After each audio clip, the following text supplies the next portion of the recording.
자, 오늘은 민수기 6장 마지막 부분에 있는 제사장의 축복에 대해서 살펴보도록 하겠습니다.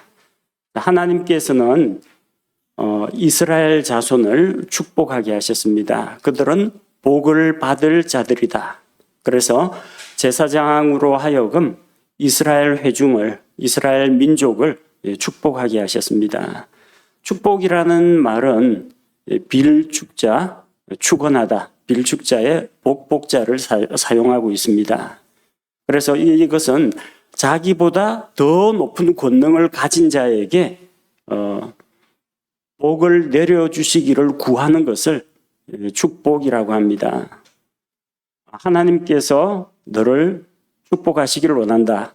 이것은 맞지가 않습니다. 하나님께서 내게 복을 주시기를 원한다. 이게 맞습니다. 하나님께서는 축복을 하지 않으십니다. 그냥 복을 내려주십니다. 하나님이 복의 근원이시기 때문에 그래서 축복이라는 말보다는 강복, 복을 내려주다. 그 말이 더 어울립니다.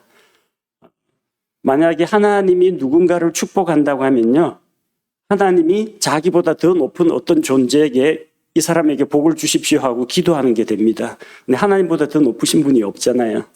그러니까 하나님은 축복을 하지 않습니다. 그래서 사람에게 복을 주십니다. 우리는 하나님께서 저 사람에게 복을 주시기를 하나님께 복을 구해서 그 복을 저 사람이 받도록 그렇게 구할 수가 있습니다. 하나님께서는 아론과 그의 아들들, 대제사장과 이 제사장들이 이스라엘 자손을 축복하도록 하셨습니다. 말하자면 이것은 구약 시대에는 이스라엘 백성을 축복할 수 있는 그 권리가, 그런 특권이 제사장에게 있었다는 것을 보여줍니다. 그래서 우리가 읽은 말씀처럼 제사장이 이스라엘 백성을 축복합니다. 그리고 하나님으로부터 기름 부음을 받은 왕이 자기 백성을 축복합니다. 열왕기상 8장 14절에 기록된 것처럼 왕이 얼굴을 돌이켜 이스라엘 온 회중을 축복하니라. 이때 이스라엘 온 회중은 서 있었더라. 자, 하나님의 성전을 지어가지고 하나님께 봉헌하고, 그리고 하나님 앞에서 왕이 백성을 축복할 수가 있습니다. 또 가정에서는 아버지가 아들을 위해서 축복할 수가 있습니다. 창세기 27장 25절에 나오는 말씀처럼 이삭이 아들에게 축복을 하죠. 그래서 야곱과 에서에게 축복하려고 했는데 야곱이 아버지의 그 축복을 가로채게 됩니다. 아버지는 하나님께 구하여 자기 아들들을 축복할 수가 있습니다. 하나님, 내 아들에게 복을 내려주십시오 하고, 기도는 내가 하고 그 기도의 응답으로 복은 다른 사람이 받도록 하는 겁니다. 이것을 축복이라고 합니다. 성경 말씀에 의하면은 더 높은 자가 낮은 자를 축복하는 것이 당연하다고 합니다. 히브리서 7장 7절 말씀처럼 낮은 자가 더 나은 자에게 축복을 받는다는 것에는 전혀 모순이 없느니라. 더 나은 자, 더 높은 자가 낮은 자에게 축복을 하고 낮은 자는 나은 자로부터 축복을 받는다는 것입니다. 이 상황은 무엇을 이야기하느냐면 멜기세덱이 아브라함을 축복한 창세기 14장에 나오는 그것을 근거로 하고 있습니다. 그리고 또 야곱 또한 파라오를 축복했습니다. 높기는 파라오가 직책이 더 높죠. 그러나 야곱은 하나님의 사람으로서 이 믿지 않는 이방의 왕을 위해서 하나님 앞에서 그를 위해 복을 빌어주었던 것을 알 수가 있습니다. 보통 이제 우리는 축복, 이것을 명사로 많이 사용하는데 축복이라는 말 자체가 복을 빌다라는 말입니다. 그러면은 이스라엘 백성은 하나님으로부터 어떠한 축복을 받았는지 그게 24절, 25절, 26절에 기록되어 있습니다. 자, 하나님께서 너희는 이스라엘 백성을 이와 같이 축복하라 했는데 24절 말씀해 보니까 주께서 내게 복을 주시고 너를 지키시기를 원하며. 자, 어떤 내용을 빌고 있습니까? 복을 주시기를, 그리고 지켜 보호하시기를 위해서 기도하는 겁니다. 주께서는 이스라엘 백성에게 복을 주시기를 원합니다. 그리고 하나님께서는 이 자기 백성 이스라엘에게 복을 주셨는데 이 땅에 있는 이 이스라엘, 곧 아브라함의 자손들은 이 땅에서 복을 받았습니다. 그래서 신명기 28장에 나오는 복의 내용들을 보면요, 땅에 속한 복들입니다. 내가 크게 번성하게 될 것이다. 내 자녀들이 잘 될 것이다. 내 바구니가 복을 받을 것이다. 내 밭에 있는 곡식이 복을 받고 내 가축이 번성하고 수가 불어날 것이다. 내가 하나님 앞에서 이 땅에서 내 날들이 길게 될 것이다. 그리고 그 땅에서 너희가 평안하게 거하고 대적들의 염려가 사라질 것이다. 내 땅에서 평화와 안식과 물질적인 이런 복을 누리는 것을 이야기합니다. 신약교회 성도들은 하늘에 속한 복을 받습니다. 에베소서 1장 3절 말씀해 보니까 하나님 곧 우리 주 예수 그리스도의 아버지를 찬송하리로다. 그분께서 그리스도 안에서 하늘의 처소들에 있는 모든 영적인 복으로 우리에게 복을 주셨으니. 자, 여기 보니까 하늘의 처소들에 있는, 즉 하늘에 있는 복입니다. 그리고 모든 영적인 복으로 우리에게 복을 주셨다 기록되어 있습니다. 신약교회 성도들이 받는 복은 영적인 복입니다. 물질적인 복을 하나님께서 주실 수도 있습니다. 그러나 기본적으로 우리는 이 땅에서 잘 먹고 잘 사는 것이 목표가 아닙니다. 채 100년도 못 되는 인생을 이 땅에서 보내는데 이 땅에서 잠깐 누리는 반짝하는 그 복은 그 순간에 지나지 않습니다. 그보다 더 크고 중요한 복이 하나님께서 우리에게 영적으로 주시는 복이요, 또 저 영원한 하늘에서 우리가 영원토록 누리게 될 그 복이라는 겁니다. 그러니까 예수님 믿으면 복 받는다, 전도하는 분들 가운데 예수 믿고 복 받으세요 이야기하면서 사업이 잘 됩니다, 질병이 낫습니다, 자녀가 잘 됩니다, 이런 이야기 하는데요, 이건 전부 다 구약시대의 복이에요. 물론 믿는 자가 하나님 앞에서 신실하게 자기가 할 일들을 성실하게 하고 거기에 대한 보답으로 성공할 수가 있고 재물을 모을 수가 있고 그러지만 예수님을 믿는다는 것이 이 땅에서의 부귀와 번영을 보장하진 않습니다. 오히려 예수님을 믿는 것으로 인해서 손해보고 법과 원칙을 준수하다가 오히려 다른 사람들에게 따돌림을 당하기도 하고 고지식하다 하고 조롱을 당하기도 합니다.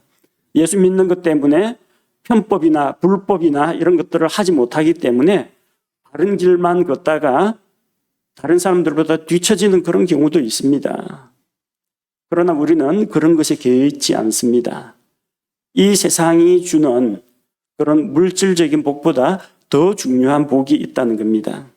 구약시대 이스라엘도 분명히 하나님으로부터 복을 받았습니다.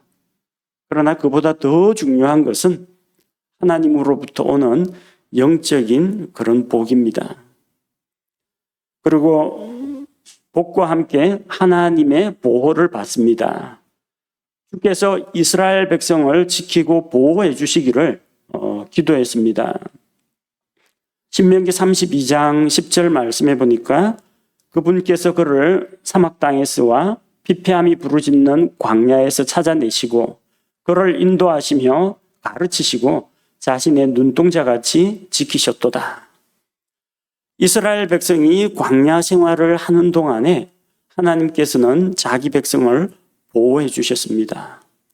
뜨거운 태양의 열기로부터, 밤의 추위로부터, 들짐승들로부터, 이방인들의 공격으로부터 하나님께서는 그들을 보호해 주셨습니다. 이것은 그들이 가나안 땅에 들어간 다음에도 마찬가지입니다. 그들은 하나님의 보호를 받았습니다. 그들은 작은 민족이었습니다. 주변에는 강대국들이 많아요. 남쪽에 이집트가 있고요. 위쪽으로 올라가면 시리아, 아시리아, 바빌론, 나중에 그리스, 로마 이런 강대국들 틈바구니에 끼어서 지냈습니다. 그럼에도 불구하고 하나님께서 자기 백성을 지키셨기 때문에 그들은 안식을 누릴 수가 있었고 하나님을 믿고 신뢰할 때에는 그들이 형통할 수가 있었습니다. 지금도 보십시오. 저 중동 지역에 이스라엘 그리 크지가 않습니다. 나라가. 주변에 오른쪽에 요르단이고 위쪽에 레바논이고 밑에 피에로 팔레스틴 해방기구가 있고 이집트가 있고 그 오른쪽에 다 아랍 국가들입니다. 사방으로 에워싸여 있습니다. 그런데도 당당하게 독립을 유지하고 있고 그 강대한 이 이슬람의 세력들, 아랍 세력들과 맞붙어서 전혀 밀리지 않고 있습니다. 이게 다 어디서 온 것이겠습니까? 하나님의 보호가 아니면은 설명하기가 어려운 것입니다.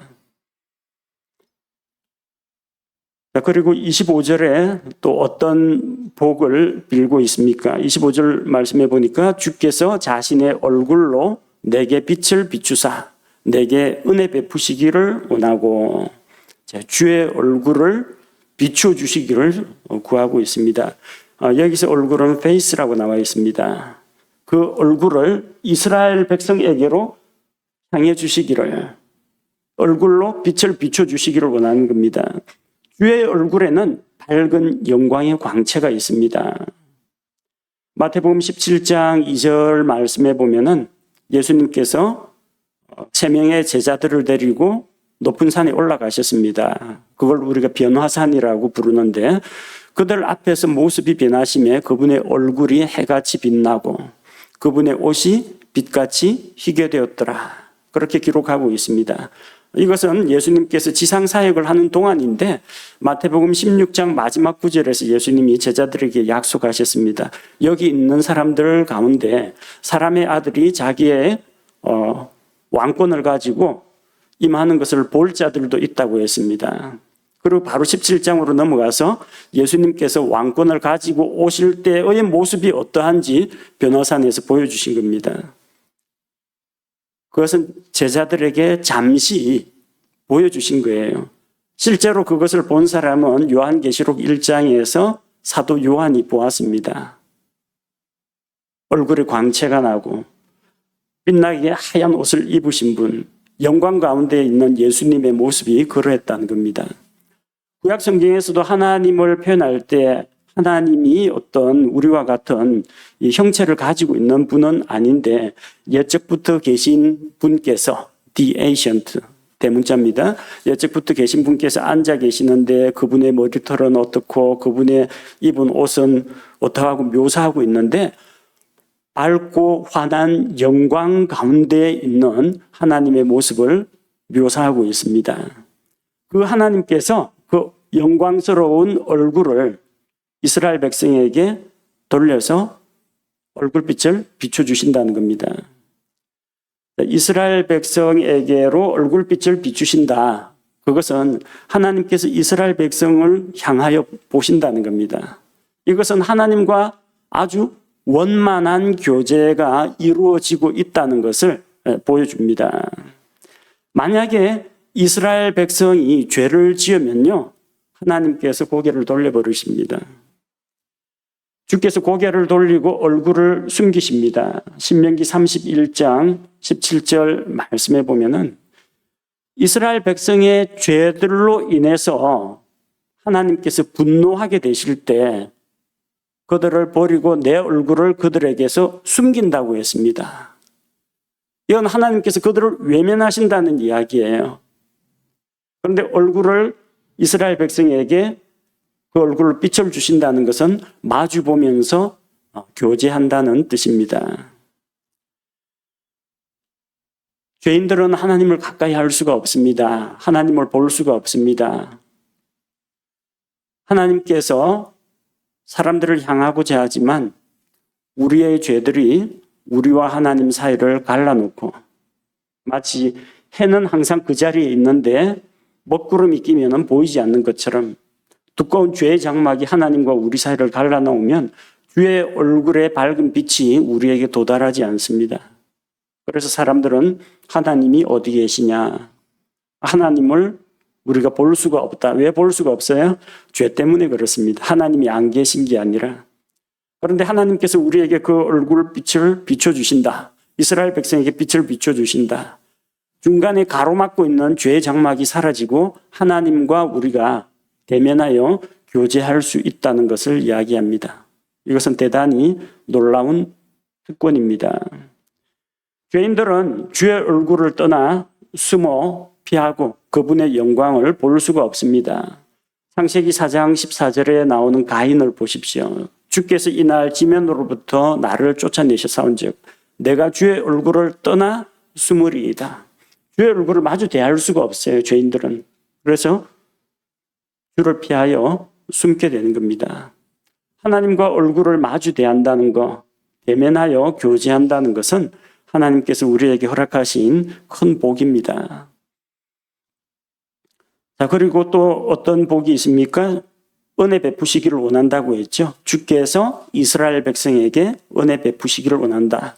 은혜라는 것은 받을 만한 자격이 없는 자에게 값없이 거저 베푸시는 하나님의 선물, 하나님의 호의를 말합니다.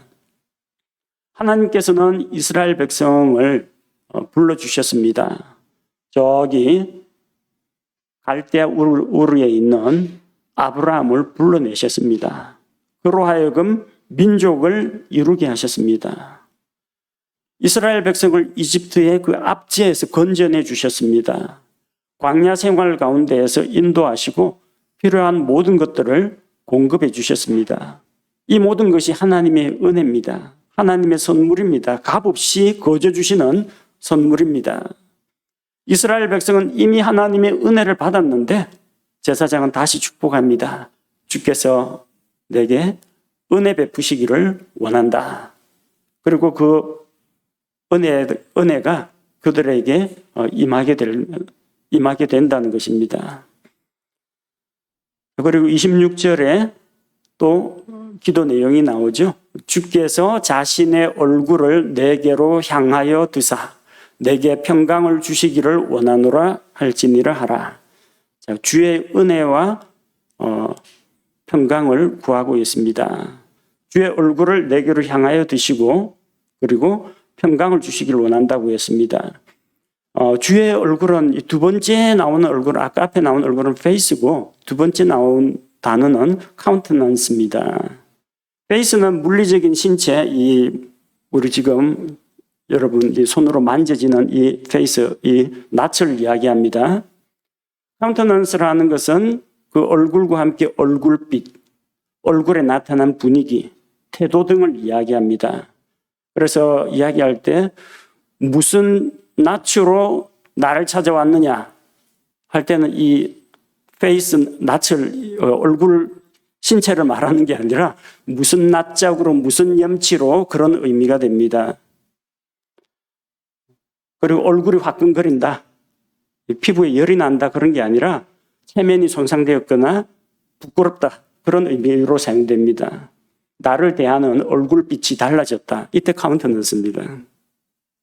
잠언 16장 15절 말씀에 보면은 왕의 얼굴빛에는 생명이 있나니 그의 호의는 늦은 비를 내리는 구름 같으니라. 즉 왕의 얼굴빛이 호의와 동격으로 사용되고 있습니다. 왕의 얼굴빛이 왕이 잘 먹어가지고 얼굴에 기름이 반지르르하고 윤택이 나고 그런 의미가 아니라 왕이 어떤 사람을 대하는 태도를 이야기합니다. 왕의 낯빛이 인자하고 이 덕을 베푸는 낯인지 왕이 그 사람이 찾아왔는데 얼굴빛에 진노가 나타났는지 그거를 이야기하는 겁니다. 그래서 이 기도 내용은 뭘 말합니까? 하나님께서 이스라엘 백성에게 그 얼굴빛을 비춰주시기를 원하는 겁니다. 자신의 얼굴로 내게 빛을 비춰주시기를 원하는 겁니다. 왕의 얼굴빛에는 생명이 있다고 했죠. 이스라엘 백성에게 생명과 평안과 호의를 베풀어 주시기를 구하는 겁니다. 그리고 또한 주께서 이스라엘 백성에게 평강 주시기를 기도합니다. 이스라엘 백성은 지금 이 민수기 지금 이 상황은 광야 생활을 하고 있는 중입니다.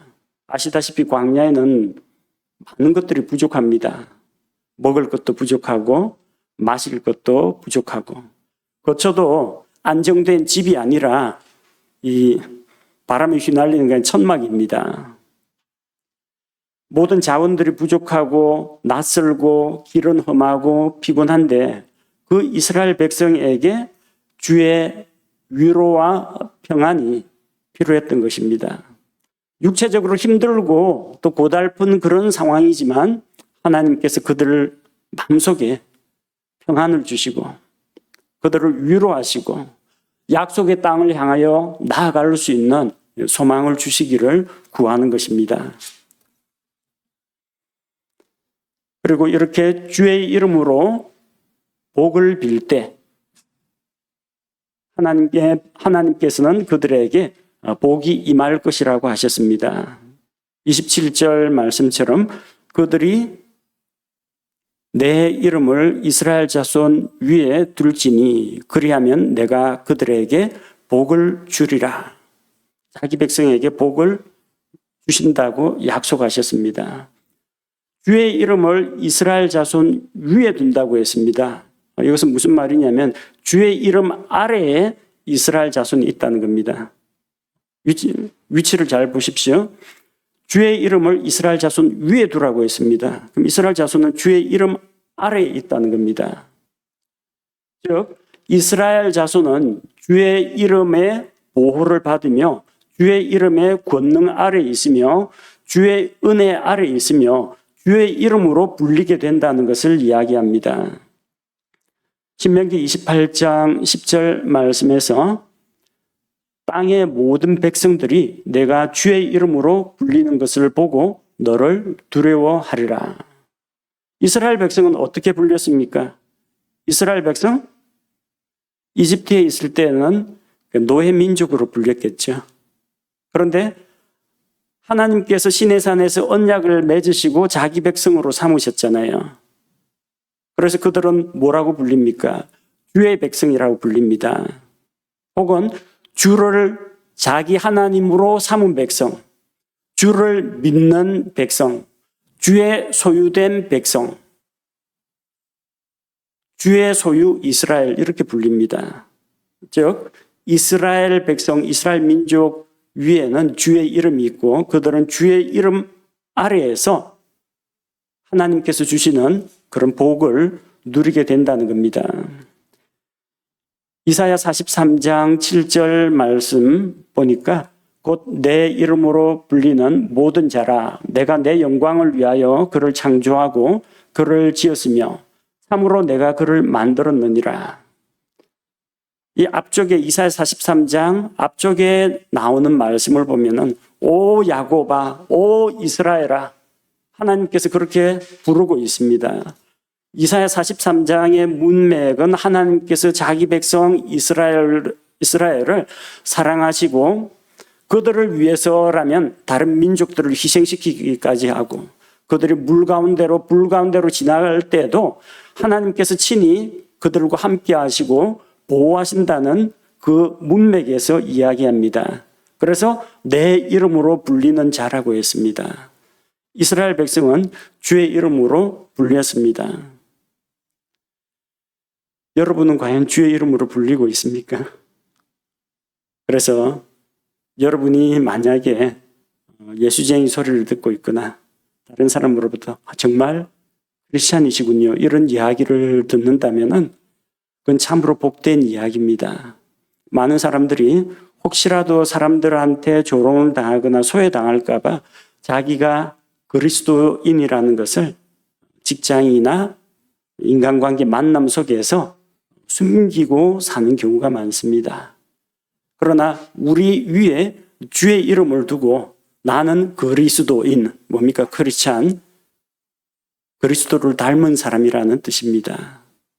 나는 하나님의 자녀, 나는 하나님의 백성, 내가 이런 정체성을 가지고 주의 이름으로 불리게 될 때 어떻게 한다고요?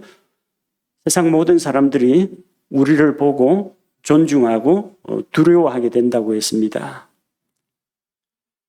우리가 주의 이름 아래에 있을 때 하나님께서 내가 그들에게 복을 주리라 약속하셨습니다. 제사장들이 이렇게 축복할 때 하나님께서는 그들에게 복을 주십니다.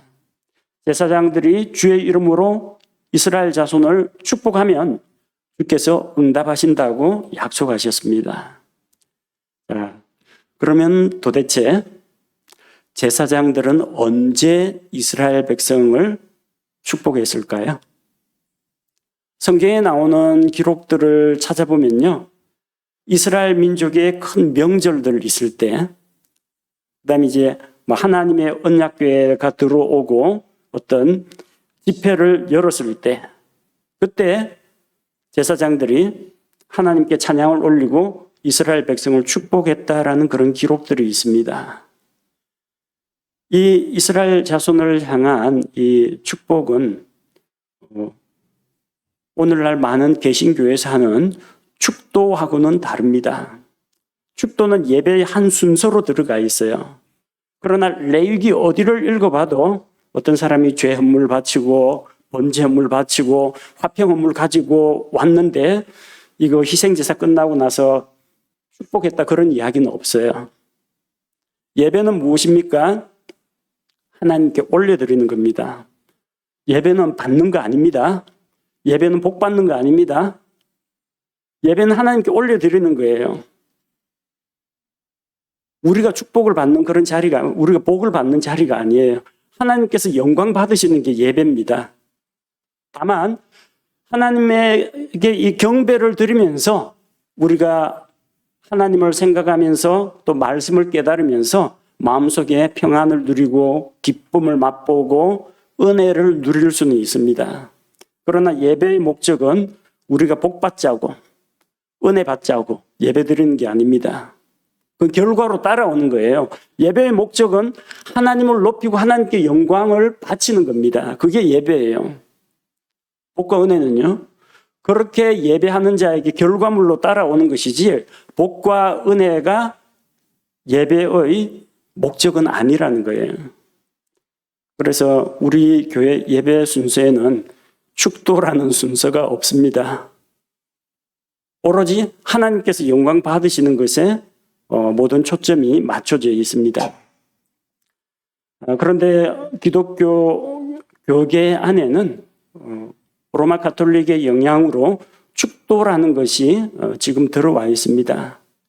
아마 대부분 다른 장로교회 몇 번 다녀보신 분이라면은 꼭 공적인 예배 그 마지막에는 목사가 손을 쫙 벌리고 지금은 하나님의 크신 사랑과 우리 주 예수 그리스도의 대속의 은혜와 성령님의 감화 교통하심이 여기 모인 모든 무리에 함께 하실지어다 이렇게 중얼중얼 하는 거 들어보셨죠? 그게 축도예요.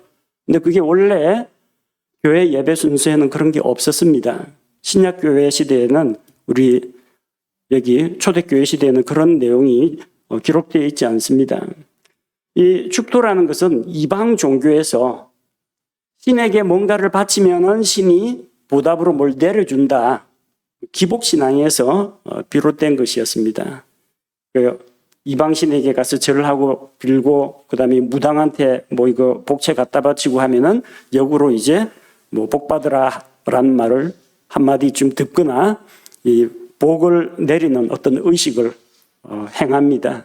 거기에서 따온 것입니다.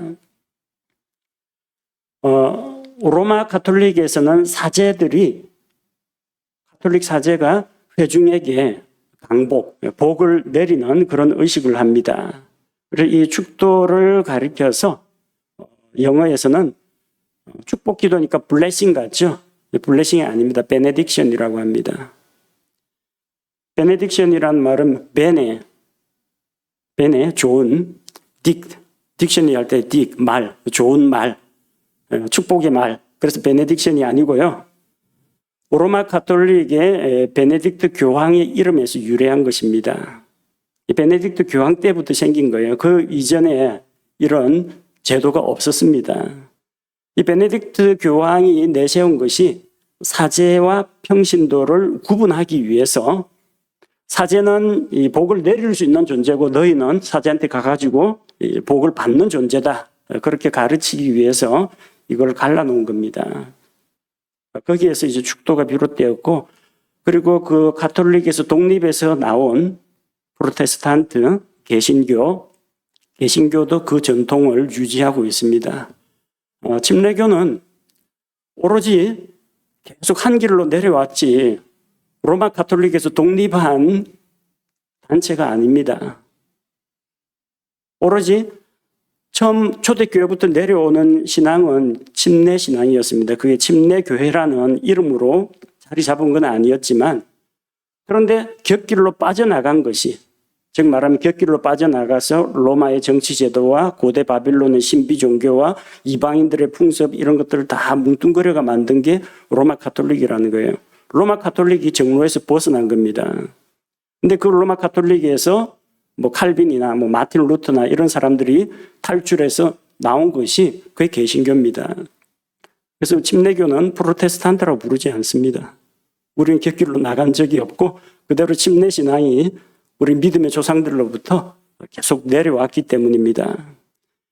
대한예수교 장로의 헌법에 의하면은 교회에서 목사는 하나님의 대리자요, 축도권은 목사의 특권이라고 기록하고 있습니다. 목사가 하나님의 대리자예요. 신성모독입니다. 이런 발언은. 목사가 지교회를 관리할 때는 하나님을 대리하여 축복하고, 대한예수교 장로의 헌법 제3조 목사의 직무 1항에 이렇게 기록되어 있습니다. 그래서 이에 근거해서 장로교회에서는 모든 공적 예배는 목사의 축도로 마칩니다. 목사님이 안 계신 전도사님이 시무하시는 시골교회는 어떻게 합니까? 그건 주기도문으로 마칩니다. 전도사가 이거 축도했단 말 하면은 큰일 납니다. 일반 장로님도 못합니다. 장로님하고 같이 구역 예배할 때도 주기도문으로 마치지, 장로가 이렇게 뭐 성부와 성자의 성령의 이름을 빌어가지고 뭐 축복합니다, 축도했다가는 교회가 발칵 뒤집힙니다. 그래서 오직 목사만 할 수 있다. 그렇게 알려져 있습니다. 어디서 왔어요? 로마 가톨릭에서 온 겁니다. 사제는 특별하다. 너희와는 다른 사람이다. 너희는 평신도고 이쪽은 특별신도다. 계급을 나눠놓은 겁니다. 그래서 예배에서 이 축도를 한 것은 구약시대의 전통에 보면은 희생제사 때 이스라엘 백성에게 제사장이 축도했다는 그런 기록은 없습니다. 초대교회 서신서 어디를 봐도 예배 마칠 때 어떤 뭐 사도나 그 교회의 어떤 영적인 지도자가 회중에게 축도했다는 그런 기록이 나오지 않습니다. 즉 성부와 성자와 성령의 이름으로 이 축도하는 이것은 성경에 근거한 것이 아닙니다. 근데 꼭 이걸 이제 끼워 맞추기 좋아하는 사람은 고린도후서 13장 14절을 인용합니다. 고린도후서 13장 14절을 보면 주 예수 그리스도의 은혜와 하나님의 사랑과 성령님의 교통하심이 너희 모두와 함께 있기를 원하노라. 아멘. 축도처럼 보이죠? 축도 아닙니다. 고린도후서 13장은 지금 예배 상황이 아닙니다. 이 편지예요, 편지. 성도들에게 편지하면서 편지 말미에 이렇게 축복의 인사를 적어 놓은 겁니다. 예배 시간에 이렇게 했다는 이야기가 아닙니다.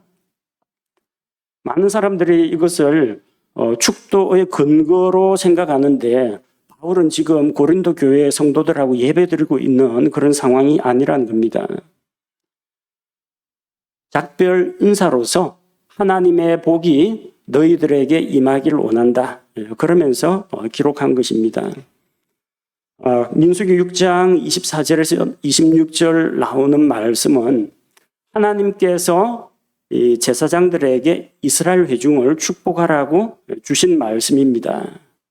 그래서 누가 민수기 6장 24에서 26절 축복을 할 수 있는 제사장이 하는 겁니다. 받는 대상은요, 이스라엘 백성, 이스라엘 회중들입니다. 근데 한국교회 목사들 가운데는 아론의 자손이 아무도 없습니다. 우리는 신약교회는 목사는 아론의 자손이 아닙니다. 그냥 이방인입니다. 이방인인데 예수님 믿고 구원받아가지고 하나님 앞에 이렇게 설교자로 사역자로 쓰임받고 있는 것뿐입니다. 그러니까 우리가 제사장을 신약교회 안에서 목사가 구약시대처럼 제사장 행세를 해서는 안 된다는 이야기입니다. 그리고 우리 역시 이 민수기 6장 24에서 26절이 말씀이 해당되는 이스라엘 자손이 아니라는 겁니다. 주께서 이스라엘 백성을, 이스라엘 자손을 이같이 축복하라고 했어요. 이스라엘 자손 누가 있어요? 없어요. 그래서 우리는 이 제사장의 축복, 이 기도문을 사용하지 않습니다. 이스라엘 백성은 하나님의 소유가 되었고 또 하나님께서 그들을 사랑하셨기 때문에 하나님으로부터 복을 받은 자들입니다. 우리는 예수 그리스도의 핏값으로 사신자가 되었기 때문에 하나님의 소유가 되었고 또 하나님께서 그리스도 안에서 약속하신 하늘로부터 오는 모든 영적인 복을 받아 누릴 수 있는 자가 되었습니다. 하나님께서는 모든 복의 근원이십니다. 그래서 우리는 하나님의 복이 다른 사람에게 임하기를 기도할 수가 있습니다. 이건 예배 시간에 하는 이런 축도가 아니고요. 축복 기도라고 합니다. 넓은 의미에서는 다른 성도들을 위한 기도, 다른 사람들을 위한 기도 안에 이 축복의 내용이 들어갈 수가 있습니다. 하나님, 아무개 형제, 아무개 자매를 위해서 기도합니다. 하나님께서 그들에게 복을 주셔서 그들의 영적인 눈을 밝히시고 말씀을 읽을 때 깨달음이 있게 하시고 성품의 변화가 일어나고 영적으로 성장하게 하옵소서. 아무개가 지금 질병으로 힘들어하고 있는데 하나님께서 병을 고쳐주시기를 구합니다.